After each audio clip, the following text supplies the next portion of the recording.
അജി,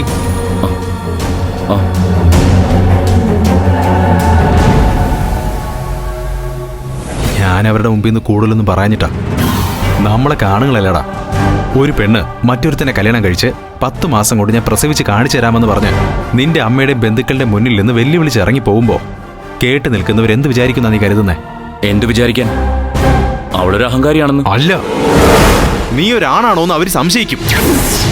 എടാ, നീ ഒരു കഴിവില്ലാത്തവനാണെന്ന്.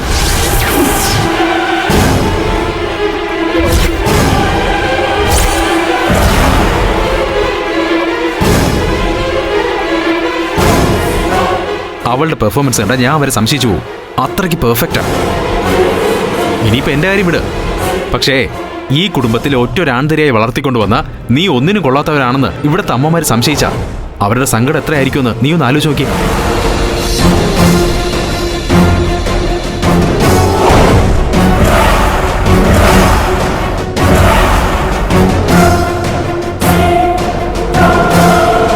പക്ഷേ നിന്നെ അവരിങ്ങനെ സംശയിക്കുന്നില്ല എന്നതാണ് സത്യം. മറിച്ചൊരു പെൺകുട്ടി ഇങ്ങനെ വെല്ലുവിളിച്ചിറങ്ങി പോകുമ്പോൾ അതങ്ങനെയല്ല എന്ന് തെളിയിക്കാൻ അമ്മമാർ ആഗ്രഹിക്കുന്നുണ്ട്.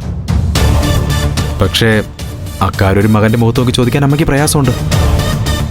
അതിന് പകരമാണ് സ്വയം ബോധ്യപ്പെടാൻ അവർ നിന്നോടൊരു കല്യാണം കഴിക്കാൻ നിർബന്ധിക്കുന്നത്.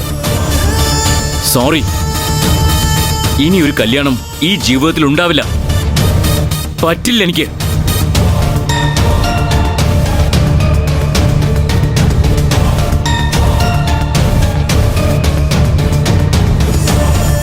ശരി, എന്ത് നാശത്തിനാണെങ്കിലും നീ കല്യാണം കഴിക്കുന്നില്ലെങ്കിൽ വേണ്ട, പോട്ടെ. പക്ഷെ വേറൊരു കാര്യം ചെയ്യാനാവുമല്ലോ. വേറെന്ത് ചെയ്യാണ്? പറയാം.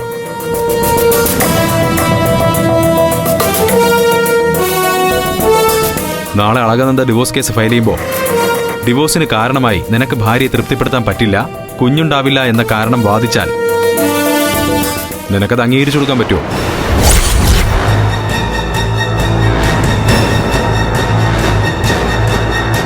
അത് തെറ്റാണ്. എനിക്കറിയാം ഞാൻ ആരാണെന്നും എന്താണെന്നും എങ്ങനെയാണെന്നും. Very good, great. പക്ഷേ അവള് പറയുന്നത് നുണയാണെന്നും ഒരു പുരുഷൻ എന്ന നിലയിൽ ഞാൻ ഓക്കെ ആണെന്നും കോടതിയിൽ നിനക്ക് ശാസ്ത്രീയമായി പ്രൂവ് ചെയ്യണ്ടേ? വേണോ വേണ്ടയോ? നീ തന്നെ പറ. അതിന് ഞാനെന്താ ചെയ്യേണ്ടത്? അത് പറഞ്ഞാൽ മതി.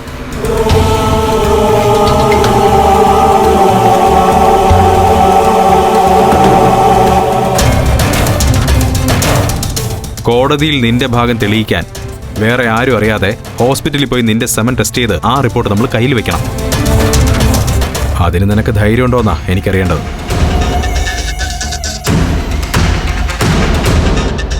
അതിന് ഞാൻ എന്തിനു അധൈര്യപ്പെടണം? ഞാനൊരു ആണാണെന്ന് എനിക്ക് നല്ല ബോധ്യമുണ്ട്. അവള് കോടതിയിൽ എന്റെ പേരിൽ അങ്ങനൊരു കുറവ് പറഞ്ഞാൽ അതല്ലെന്ന് എനിക്ക് തെളിയിക്കാൻ സെമൻ ടെസ്റ്റ് ചെയ്യാൻ ഞാൻ തയ്യാറാണ്.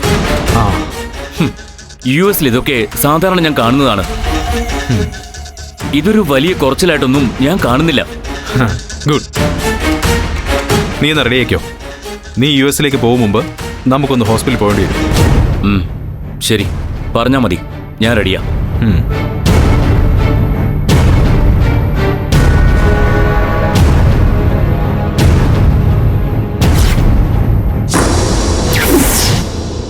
സൂപ്പർ.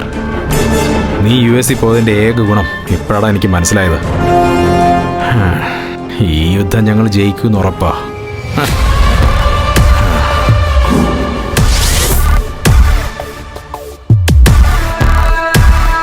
ഫ്ലവേഴ്സ് സ്മാർട്ട് ഷോ ശനി ഞായർ ദിവസങ്ങളിൽ രാത്രി 9:30 ഫ്ലവേഴ്സിൽ.